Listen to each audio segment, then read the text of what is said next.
make it much more difficult. We're also looking for an increase in the amount of appropriation each year for county revenue sharing. So if you look at back in fiscal year 2021, or fiscal year 2001, sorry, revenue sharing was about $230 million. That was about 3.6% of the sales tax in Michigan. If you look at the sales tax numbers for fiscal year 23, that'll be about $9.9 billion. So if you took 3.6% of that $9.9 billion, that would put county revenue sharing about $350 million. So that's what we're asking for with the legislature. Senate bills have been introduced that have that number in there. Senator Wayne Schmidt from Grand Traverse County has introduced those bills. And this is something we're really going to be aggressive with this fall, trying to get done. We'll see if we can get it done. Obviously, with a shortened time frame, it's going to be difficult, but we will be pushing very hard because we do feel like that certainty for county revenue sharing is important, basically because of all the services that we are required to provide. Compensating local governments for funds diverted by the Veterans Property Tax Exemption. Back in 2013, there was a Veterans Property Tax Exemption that basically gave disabled veterans the ability to get a property tax exemption. What we're looking to do is not change anything on the veteran side, but have the state reimburse locals for that exemption. Senator Bumstead has introduced Senate Bills 783 and 1084 that would do that. So essentially there'd be no change to the veteran. They would still be able to attain that property tax exemption, but the state would then reimburse locals for those losses each year. Revamping PPT exemption to provide annual reimbursements to locals. At the end of 2021, there was an increase in the personal property tax exemption for small businesses. This reduced local government revenue by about $75 million each year. This exemption begins in fiscal year 2023, which we're going to start here October 1st. Senate Bills 1060 through 1062, which are passed the Senate unanimously, do reimburse locals for that $75 million loss. So we're hopeful to get that pushed through the legislature prior to the fiscal year 2023 getting started. So a couple of changes or victories we've had in 2021, of course, 4-year county commissioner terms. This is moving us from being one of only 5 states with 2-year county commissioner terms to 4-year county commissioner terms. We appreciate your help on that. It's something that we long have worked on, and we're very excited to get done. Also, we were able to secure an increase in 911 funding. This was getting extra funding for 911 services to basically get everyone upgraded to the new next-gen 911 system. So you can kind of see some of the highlights there. There's a sunset on that funding and some increased surcharges, but there's also a fee rollback if too much revenue is generated than is needed. So some other things to put on your radar screen. We're not sure if they'll get done, but they are out there. Some changes to the Freedom of Information Act. So I'm not going to read through all these changes, but it would impact how counties are penalized when mistakes are made, and some other changes in there. There's no scheduled vote yet, but wanted to make sure you were aware that this is out there. Public notices. This would change how local governments would and newspapers would post for open meetings, obviously with websites and things like that. There's some more efficient ways to post public meetings, and wouldn't change the way that newspapers wouldn't be forced to be required to post it, but they could do it if they wanted to be good stewards of the community. So we'll see again if these get done. Probably not, but we'll see. These are our policy committees, so everything I spoke about today comes through each one of our policy committees, and then they develop platforms. Those platforms are then voted on by the board and then voted on by our general membership at our annual meeting. You can see when these meet. You don't have to be present. We all have long had remote meetings, that ability for remote meetings, but if you would like to participate, you can fill out an application at micounties.org. We do a MAC PAC. It's a small PAC, but it does support former county commissioners in the legislature. Right now, there are 28 former county commissioners in the legislature, and we like to support them when we can, when they have their small fundraisers in Lansing. This is your MAC Government Affairs team. Dina Bosworth, our Director of Government Affairs. She's been with the association for about 11 or 12 years now. She handles our tax, finance, general government issues. Madeline and Samantha have both recently joined our organization in the past 2-3 weeks. Madeline will be handling environmental and transportation issues, and Samantha will be handling health and human services and judiciary issues. I mentioned our conferences a few times. Our annual conference is coming up this Sunday, starting this Sunday and going to Tuesday in Port Huron, Michigan. I know if a couple of you folks are registered, we appreciate that. Our legislative conference is each spring in Lansing. That'll be at the end of April next year. Hopefully you're getting our weekly legislative updates that we email out. We also went back to a printed newsletter, which has been very popular. Folks like to see that printed newsletter every other month. We also have Facebook, Twitter, Instagram. We do a podcast every so often. That's about 20 minutes. That's kind of fun. So yeah, hopefully you're getting all the information you need for us, but not that it's too overwhelming and we're jamming up your inboxes. So there's a happy medium there. So with that, I'd be happy to answer any questions. Doug? Thank you. First, congratulations, Steve. Hillsdale Daily News front page today. Okay, let's have to check that out. And, you mentioned grants that you've been successful in assisting with. We are seeking right now, we're trying to do some grant search for historic renovation as well. We'd be interested in trying to find a path to grants for public safety, for example, for our 800 megahertz. Certainly the legislature has some supplemental discretion. I understand that some of it may happen, some of it may not happen, but in fact the public safety aspect of it seems to have a little bit of steam. Mm-hmm. And what help could you provide, or the group, for either historic, which is real high in our priorities right now, yep, with the courthouse, and then with the 800 megahertz. In particular, we're an island with 800 around us, and we lack the communication. Yeah, so we actually have someone in our office, Gabriel, who is devoted to grant funding. So if you want to either send me an email and I can forward you his contact information, but he can help do grant research and help a variety of ways through grant process. He does a lot of brownfield work, so he'd be really good on the courthouse side of things. I'm sure he's dealt with those sort of historic preservation sort of things. And then on the megahertz and that sort of thing, he'd probably be able to help with that too. I know we're going to have a lot of topics on broadband and that sort of thing at our conference, a lot of breakouts on that. So there may be some information there that maybe Mark, or I think Kathy's registered as well, could bring back from that. So, but Gabriel would be a good one to ask for both those. So if you want to shoot me an email, my information's on the website. I'll forward you his information. Thank you. Mm-hmm. Other questions? All right. Thanks for the update. Thanks for your time today. Appreciate it. All righty. Thanks, Steve.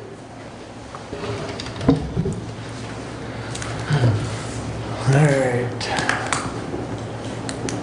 Brett, you're up first, and if I would, if I might, ask you to briefly go over what legal counsel has advised us on the road commission process. I don't know if you want me to do that, or if you want Commissioner Ingles to do that underneath his report, or Either one. Flip a coin.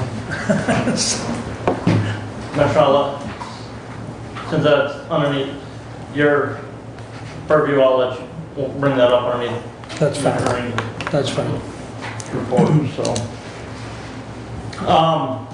Just a few updates from me. The MSU Extension 4-H program educators started last week. I know they're busily getting ready for the Hillsdale County Fair that starts next Saturday, is when a lot of things will be kicking off there at the fairgrounds. So getting their feet wet, and this individual has a 4-H background here in Hillsdale County, so that's already ahead of the learning curve a little bit there. We're in the process of doing evaluation of the executive director at Community Action Agency, and their evaluation program is set. We do that evaluation and review that this month, and we'll have that done at our meeting later this month. Region 2 area agency on aging, there was a correction from the report that was presented to us last month as one of the communications in our packet from Julie on that. Our meeting on Thursday, we will be approving the budget for the next fiscal year for Region 2 Area Agency on Aging. So, I'm sorry. It may be next Thursday. Our weeks are running together here. The Mission Works Southeast has a board meeting on Wednesday. Commissioner Ingles will be attending that, as I have tied my office as much this week as need be. No update from the health department on the dental clinic yet, but I do know that they're continuing to work and push to get the MCDC dental clinic there at the health agency in Hillsdale open as soon as possible, and we'll be announcing that to the public when that opening is going to occur. And at our Board of Health meeting this month, we'll be completing the evaluation on the health officer. So that are the updates that I have at this time. Other than one final thing, Commissioner Wiley and I did attend the public hearing last evening in Pioneer, Ohio, that the Ohio Department of Environmental Quality had regarding the Aqua Bounty application for a national pollution discharge permit to be able to discharge water into the east branch of the St. Joe the Maumee River. There is still time for the public to submit written comments regarding that, and I do believe that deadline for those written comments is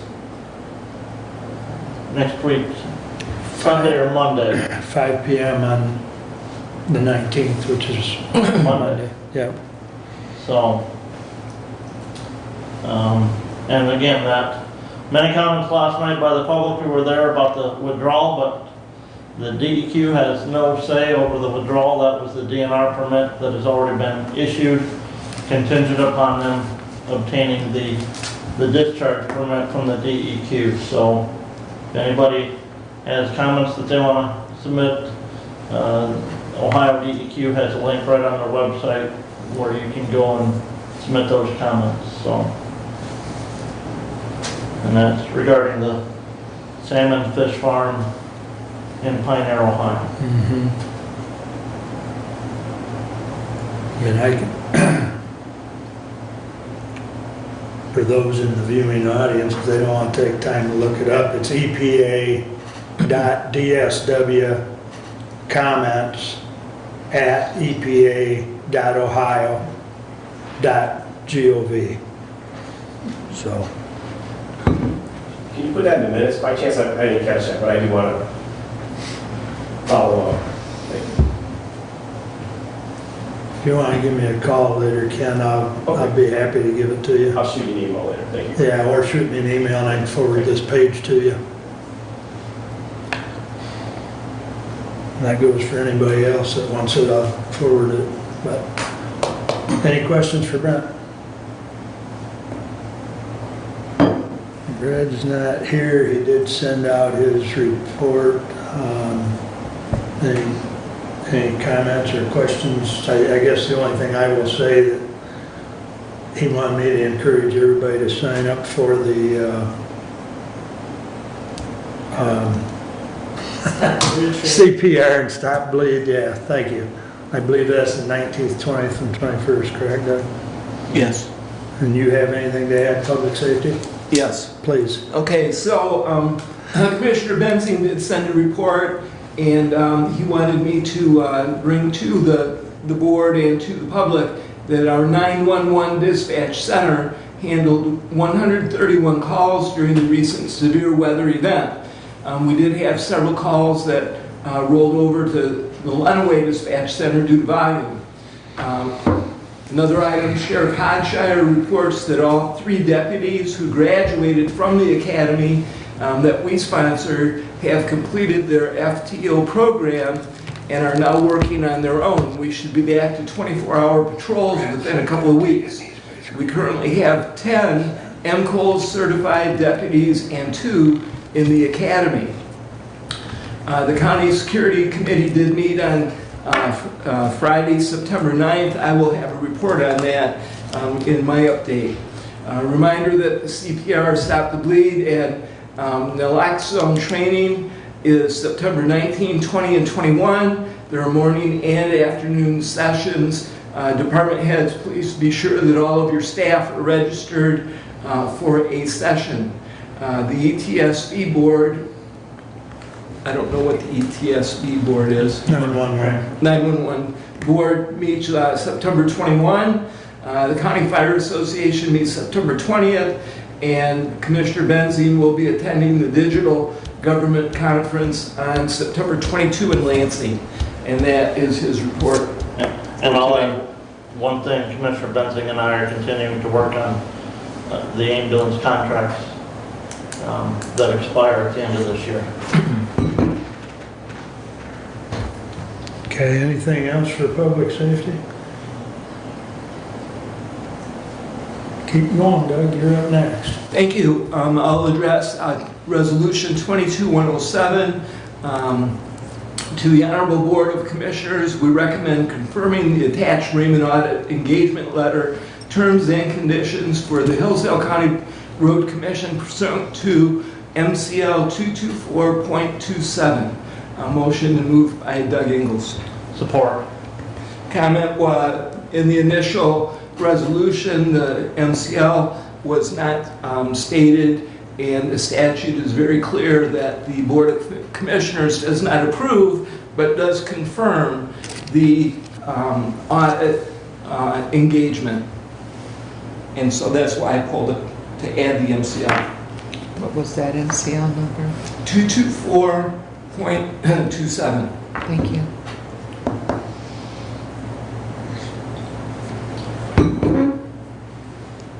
I guess I would just make note that again, we're just approving, they selected the audit. Confirming. Confirming, excuse me. We're just confirming, they're the ones that approved the auditors, but that the audit will be for $14,200. You know that? Yes, Good. that's what I wrote down.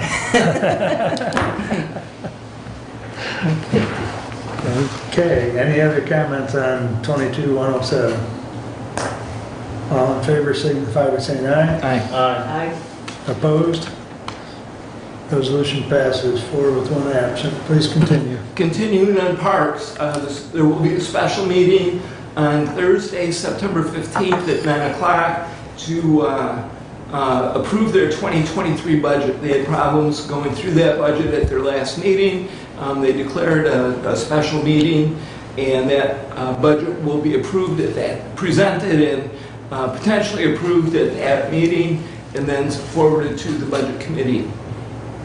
From the Road Commission, the storm that did come through did damage 62 trees. And so they had a lot of cleanup due to that storm. The approval of hiring manager was delayed. Again, they will have a special meeting September 15th. After the Parks meeting, they had some questions that needed to be answered with the contract, and they will approve the hiring of a manager at that special meeting on September 15th. Regarding the appointment to the Road Commission, it is according to MCL 224.6, Section 2, and this is the opinion that has been sent to us by the attorney, Tom Thompson. And it provides, the reading of the statute provides that if the Board of Commissioners appoints the new road commissioners, they shall hold office only until January 1 of the first odd-numbered year following the date of appointment. That being said, they would have, if we appointed now, or if we appointed now, that term would expire this December 31. After January 1, the appointment would potentially be 2 years. Then, as we get into November election of 2024, that's when the seats would be for the public to elect.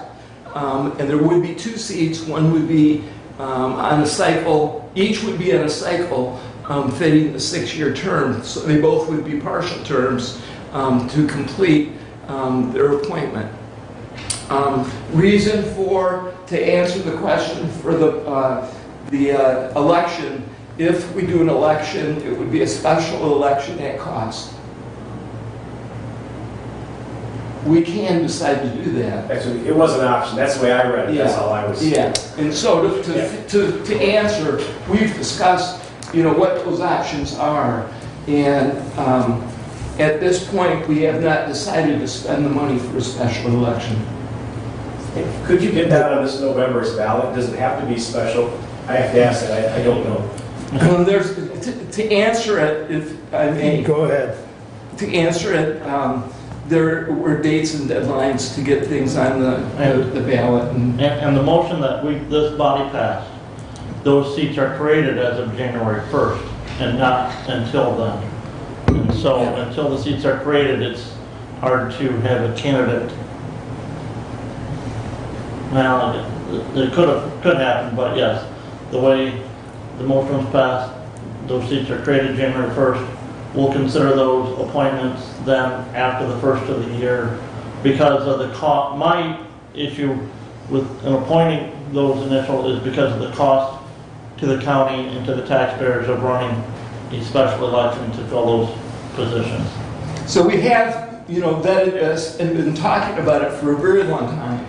And there's been several, through the public hearings and even before that, the commissioners and committees have tried to move on a path that is both fair and fiscally responsible too. No, I understand that, thank you.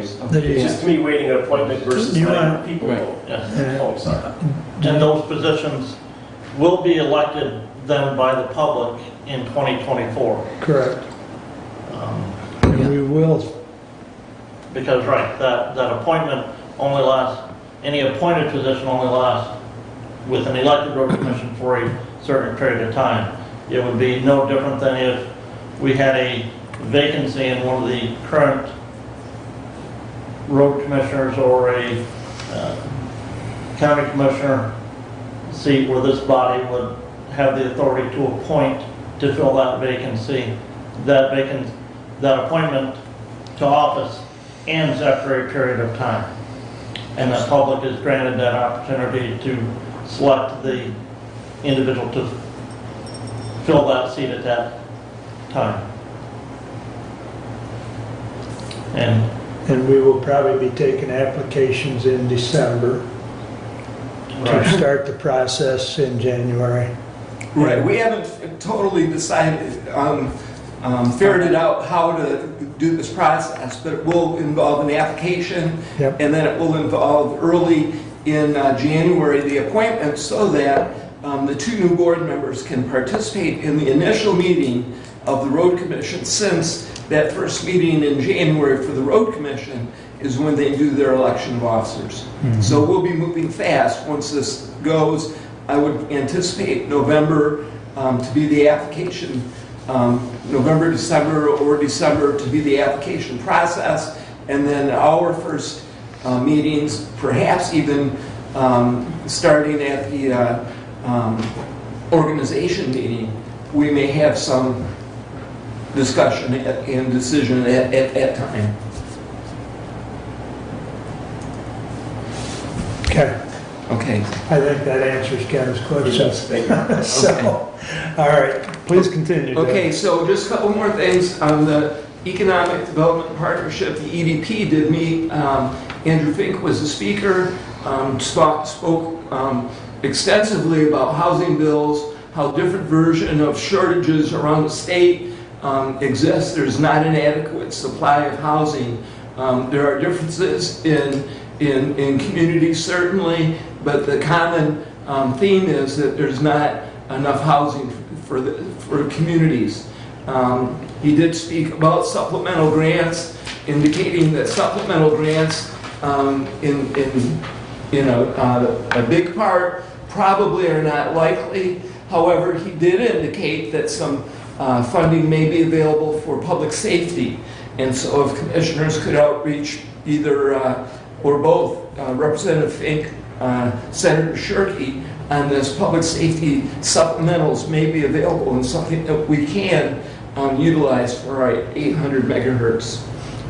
From facilities, the tile has been delivered to the roof. There is a schedule that has been sent, received by facilities of what Renaissance will do. The next step right now, currently waiting for the evaluation of the stone work at the courthouse. Once that's done, then we'll see scaffolding for the rooftop going up, and the bell tower, clock tower, and cupola will be addressed. The court's security committee did meet. First aid supplies have been sent to department heads. There was extensive conversation on the rave system, in particular the rave panic button. However, this committee, the security committee, does not have a budget. And so how that happens, yet to be determined.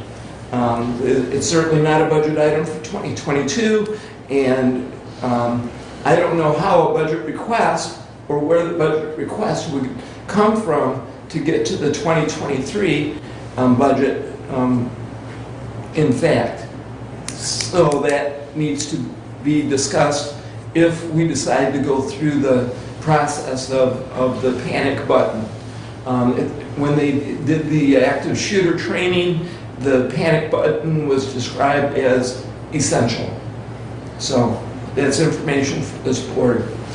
Michigan Township Association did meet. Presentation by Greg Moore from Consumers Energy, spoke extensively on solar power and ordinances that townships may want to consider. They have a template available which has been sent to townships. Our county planning commission has received a copy of the solar power ordinance template, and we will be discussing that on our next meeting. It could be that we have Greg Moore present as well. It was a really interesting and very informative presentation. And that completes my report. Hopefully you'll have a question for me that I'm eager to answer.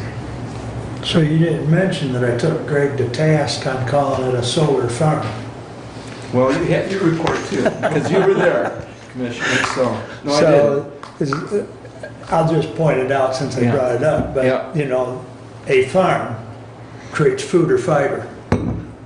Solar does not fit into the farm category, so I took him to task on, they need to come up with a different name or connotation. But I also took him to task on the fact that they're taking valuable acres out of production to create these solar projects when the World Health Organization issued a report less than a month ago that we're in a worldwide food crisis.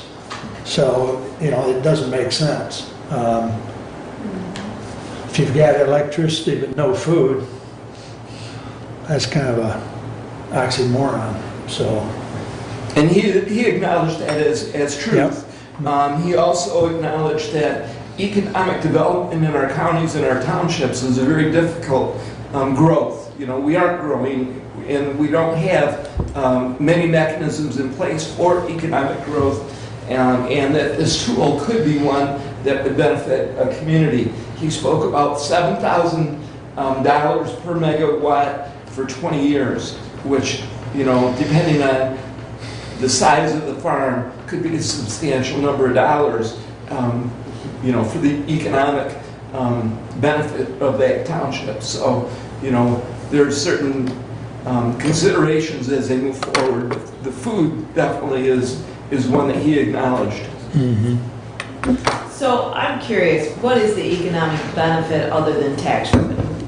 Is that what the economic benefit is? Because again, with these solar farms, you're not going to have increased employment. You're not going to have people flock to our area because of solar power. So is it just a tax base? No, the economic benefit as well as to the landowner.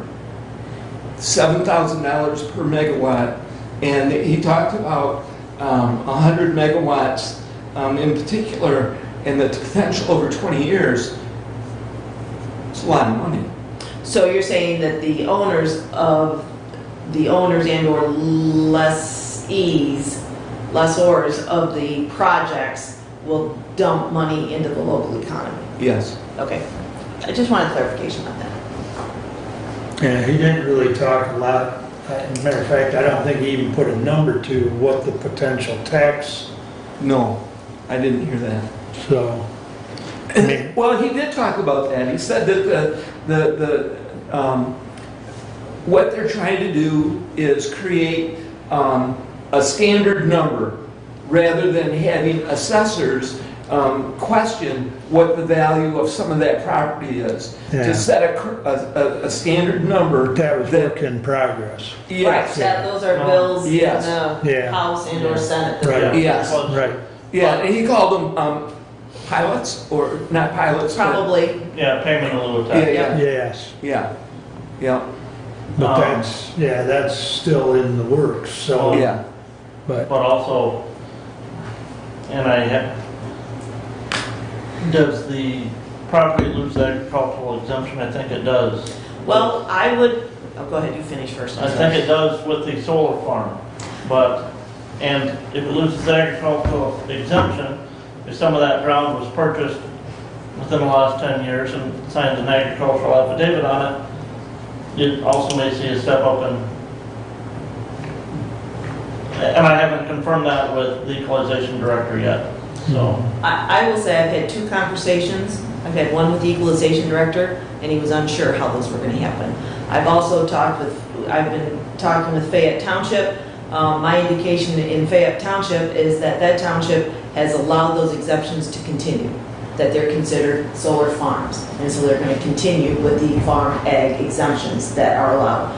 My question as a commissioner would be, it'd be nice if in Hillsdale County, each township were consistent in the application. And that's what I don't know, and that's what I would like to see addressed. Whether it's going to be consistent across all of our taxing jurisdictions in Hillsdale County. I don't know what the rest of the state of Michigan is doing, but I do know I've had those two conversations. So what Consumers is trying to do is create that standard platform that would be statewide, so. and he also mentioned that they're trying to actually buy the properties. Yes. Whereas this project that is being talked about and pursued in Fayette Township. is Ranger Power, and he said what these other companies do is they'll come in and build a project and then negotiate with, whoever the major provider is in this area, be it Consumers, to Sell either- to them, Right, yeah. right. So, but that's, from the way he talked, that's not the ideal model that they want to work on, because they want to buy the property, then they've got control of it going forward. They don't have to worry about leases. So, Well, these leases are for 40 years. I think they have control anyway. I personally believe it's a numbers game. Right. And I think the property owner receives less money if they buy the property than if they lease it. So Probably. I think it's a numbers game. I Well, disagree I'm with his just- reasoning. yeah. And he should have been asked that question in that meeting. I was out of town. I didn't Yeah. attend that meeting. I'm sure it is a numbers game, Kathy. It's a numbers game. Yeah, no. So, And it won't be the last meeting that we have, No. so. Yeah, solar and wind are here to stay, whether we agree or disagree. the one thing I would say is that if they continue to lease the property, that farmland remains in the hands of individuals. Mhm. And when those leases are up, whether it's 20 years or 40 years, that land can become farmland again. Mhm. If Consumers owns it, they have control. So who do you want to have control? Do you want more local control? Do you want, big companies control? Then that's an individual choice. Thank you. Anything else? That brings us up to you, Kathy. All right, I did attend the August 28th Road Commission meeting, and I will say that that's where they talked about hiring Bob Griffiths as the road manager, and I think that's the contract that was discussed about signing at the last road board meeting subsequent to the one I attended, and they didn't sign, evidently a few more questions. Yes. But just for informational purpose, Bob Griffiths would remain an employee of the Jackson County Road Commission, and Hillsdale County would contract with them for his services. He would spend his time between both counties, the thought being primarily here in Hillsdale County as necessary. One of the other advantages of this program that was talked about is having the engineering expertise that the Jackson County Road Commission has in-house. And I think some of that sharing has already been going on for a fee. But that was the path forward, and that this individual, if the contract signed, would be here until September of 2024, at which time a different person would then need to be hired.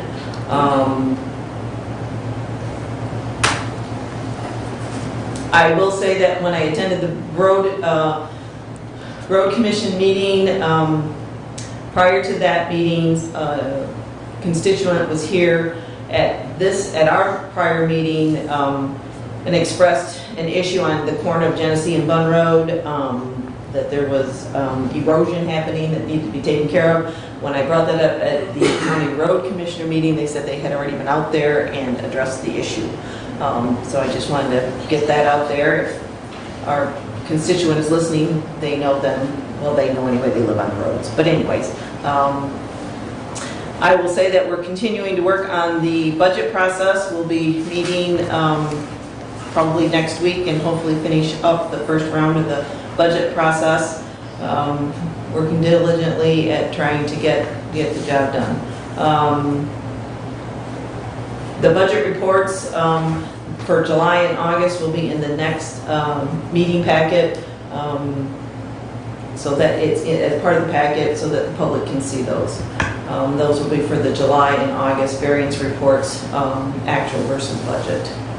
I will say I sent an email to Senator Shirkey and Representative Andrew Fink regarding the funding for the 800 megahertz radio towers and equipment as a public safety issue.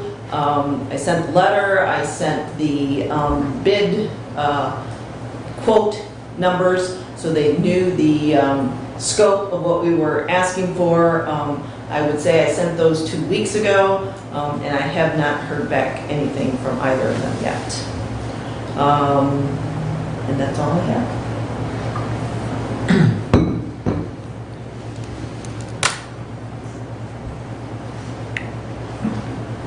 Questions, comments? I might suggest you maybe call up there, I'll probably send another email this week. or I can, And/or follow up with a phone call, so. or Brent, or either Brent or I could give you Caleb's cell number. He Okay. is Representative Fink's aide, Okay, and that might be a more direct approach. okay, yep, give me that number and I can touch base and make sure they've seen it and see if that they've had any movement on it at all or what their plan might be, so. Okay, good. Okay. I had, first thing, I'll give you the medical care update that Terry sent me. The facility continues testing staff and residents for COVID-19. We currently have 2 staff members off work related to testing positive for the virus. We currently have 3 resident cases of the virus in the facility. Antiviral medications continue to show positive results and are readily available for treatments. Masks continue to be required throughout your visit to the facility, and rapid COVID testing is available at no charge prior to your visit. We remind you to not visit the facility if you're not feeling well or have been in close contact with someone who has recently tested positive. Facility satisfaction surveys sent to residents, families, and staff have been completed, and the facility finished in the 90th percentile nationally.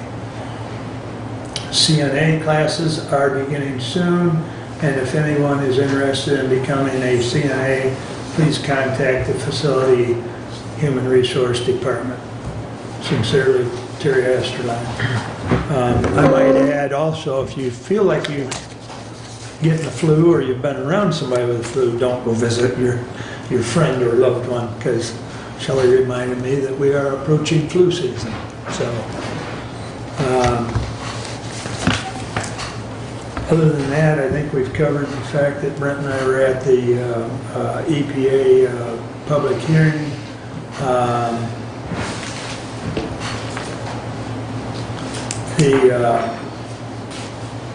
They were kind of elusive, I thought, as far as a final date, as far as when they were going to make the decision. No, it's gotta be 30 or 90, I think it's 90 days from the date of the application. I think you're right. However, when asked that specifically, they wouldn't give out an answer. Well, I don't think they've done the math to calculate the 90 days, because they went back and showed when that final application was submitted.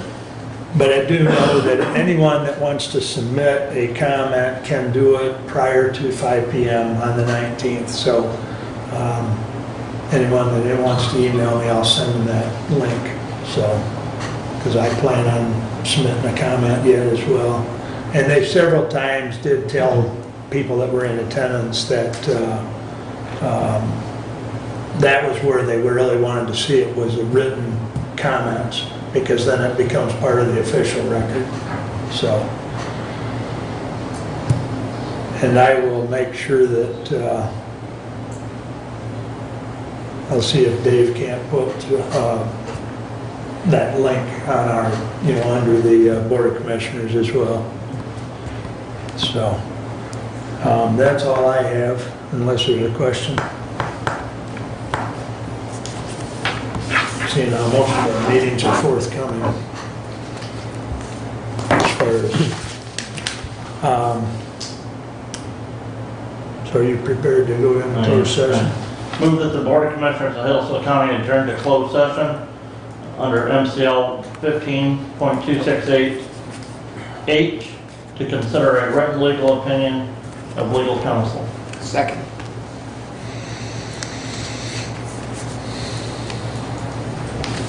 Commissioner Ingalls? Yes. Commissioner Schmidt? Yes. Commissioner Wiley? Yes. Commissioner Benzine is absent. Commissioner Leininger? Yes.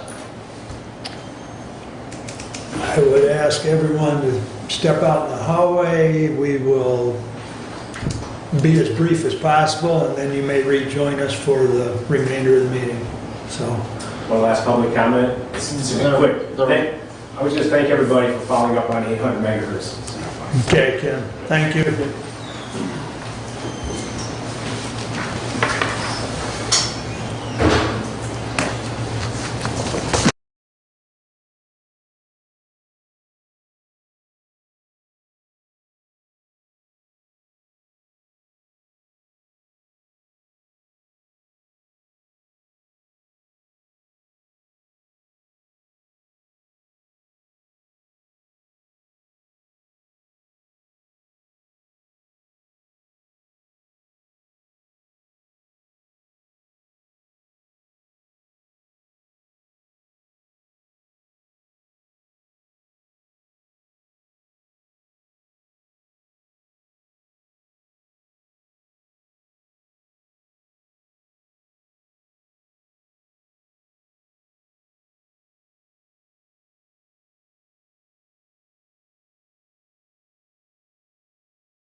How you doing? You tell me how I'm doing. You're looking good.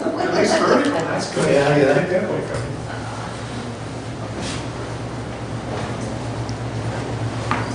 Hey, buddy. Very busy. The list is very long. Yeah. And we're back on YouTube. Oh, are Where we? did I choose that? All right. It's good. I choose that. It's I good. was just getting ready to text him, but you said we are back on YouTube? Yeah, Scott's got it. Okay, thank you. All right. Thank you all for coming back. And Kathy, Brent, who wants to make the motion? I move that the Board of Commissioners of Hillsdale County retain the law firm Keller Toma PC for the reasons presented in closed session. Second.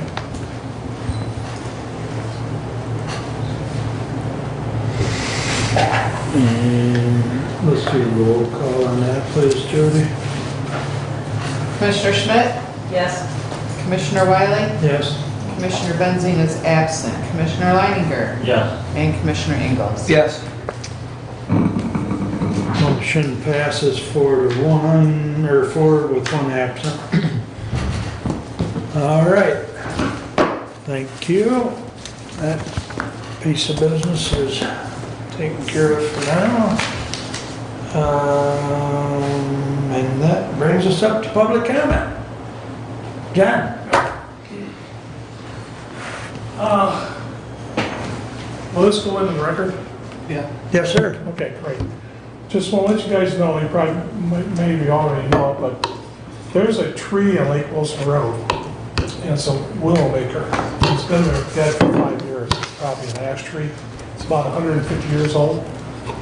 It's between Mechanic and Walmart. I would say it's on the west side of the road, unfortunately, where the wind comes from, okay? Basically, I would say it's about 1/8 of a mile north of Mechanic on the south side. And this tree, I've been hoping it'd blow it down, especially last year with the tornado, right? Still standing, and it reaches across both lanes. I'm talking about big limbs. And it's a killer. And I'd like to have somebody go out there and take a look at it, because they need to take that down. It's probably within 33 feet from the center of the road.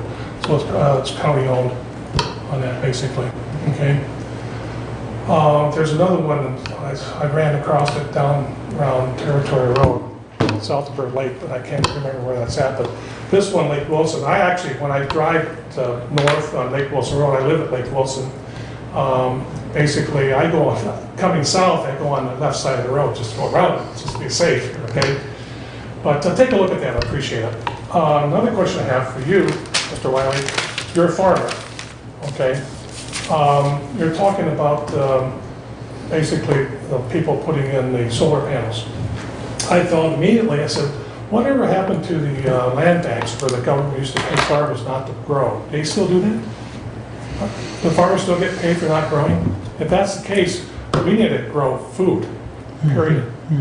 So I'm not sure that's still part of the federal government or not, to keep the farmers, paid so they don't have to grow crops. So that's something you might want to look into on that. The other thing I want to say real quick is a little humor to take home for you, y'all, is I figured out how to fix the roads in Michigan and make Ohio pay for it. Okay? Well, my sons gave me for Christmas a history tape on how the states were formed, which is very interesting history. Ohio became a state in 1803. Okay, I grew up in Columbus. I'm the only one in my family was born in the University Hospital in Columbus. All my other family was Michiganders, right? So basically what happened, Michigan wanted to build a canal. It's called the Miami Erie Canal in 1827. That's when it was, I think, started or completed. Michigan was not a state until 1837. It was supposed to be 36, but during the Civil War, or not Civil War, before that, I think Texas came in as a slave state, so then Michigan became a non-slave state in 37. That's how they did it in those days. So states have more authority than territories. And we have a governor here, but we're a territory. So Congress decides when a state is big enough to become part of the United States as a territory.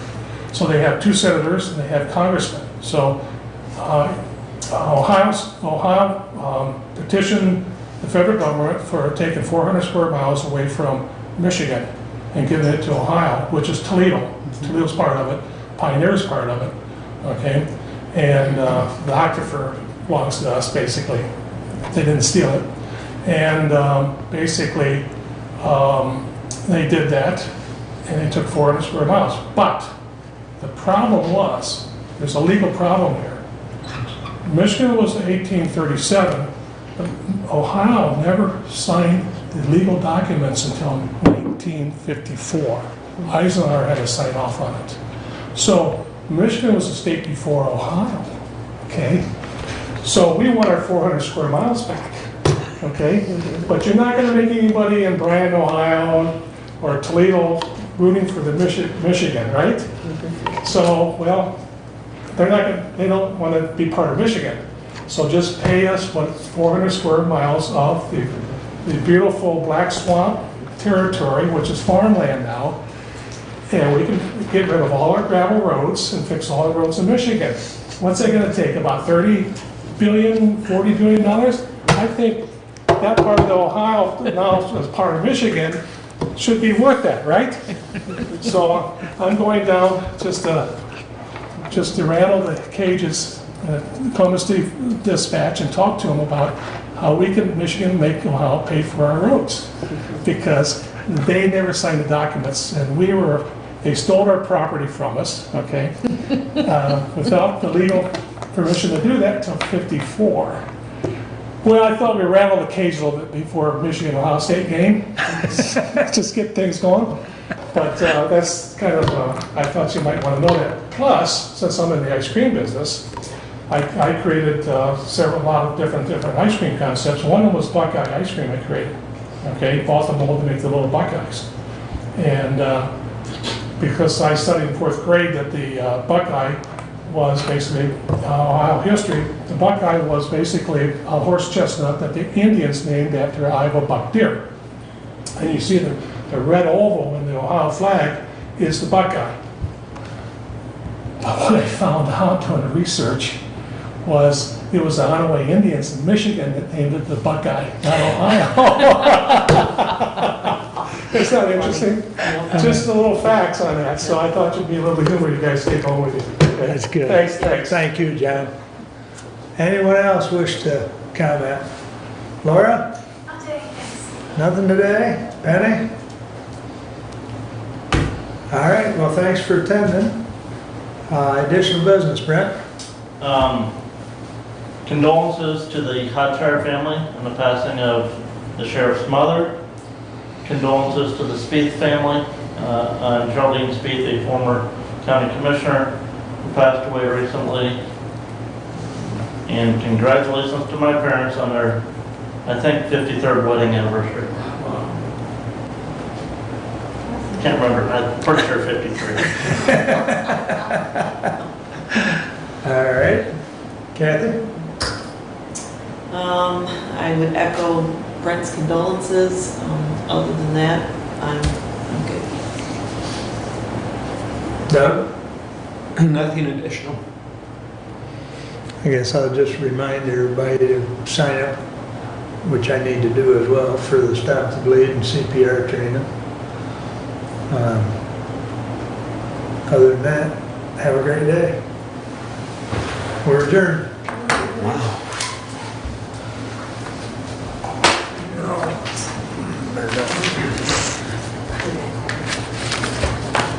So when we go 3 hours plus, we can credit. Yes, there you go.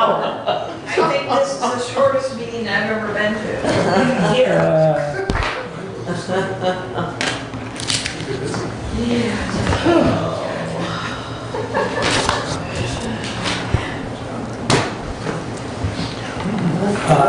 John, just as We don't engage in public comment, but to follow up with an answer to your question as far as the land bank, Yeah. they don't have the land bank per se anymore, but they have another program that's called Conservation, CRP, Conservation Reserve Program. yeah, CRP. And so the landowner, whether it be a farmer or a landowner with ag land, is getting paid to leave that land idle. So So, trees and like flowers. well, they're supposed to maintain it so that Yeah. when it comes out of CRP, it could be farmed again. But a lot of the CRP acreage has really been let go to HELL. There's other programs that, there's been some ground in our area Yeah.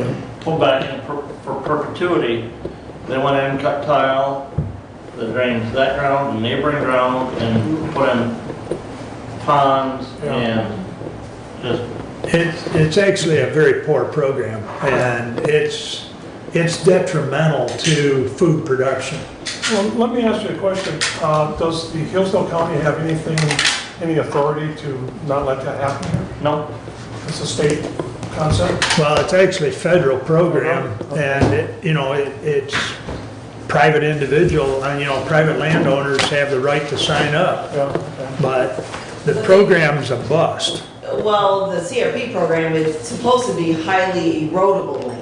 Right, So there are some Keep it from requirements. eroding Yeah, to the so, creeks and so whatever. again, the flat land down in Waldron, I wouldn't think would qualify for the CRP, but, there is ground down there that does. right. Hey, real quick, I saw a study on your solar panels, yeah, and they figured out, I think they're working on this thing, but they figured out in northeastern Africa, it's all desert. And they figured out how many square miles it's going to take to get electricity to Europe, to keep it electrifying the whole Europe area. The only problem they had was, well, when you send electricity to so many miles, you have to boost it. right. That was going to cost them, they're going to run it under the ocean going over there and to Europe. But they said it was about $700 billion to do that. And it was like, that was too much money for them. I'm going, God, I said, we spent $1 trillion in a heartbeat. I mean, $700 billion would be a piece of cake for those guys. But that's interesting, to do it in the desert, Yeah, because there's nothing in the desert right. at this point, you know what I'm saying? I will say, I asked that question of Ranger Power. I said, why aren't we putting the solar panels in our deserts? And in the United States, it's because they have power districts, and it's getting that power across those districts. Right, but you can boost it. Well, he didn't even talk about boosting it. It's just that Jurisdiction. it's jurisdictions that you can't go across jurisdictions. I see what you're saying. Now, again, I didn't get into it any deeper than that, but, Well, one thing I figured out, what you could do with satellites, is you could have a satellite position so it never goes around. It's got a certain part of the world, the Earth, and so many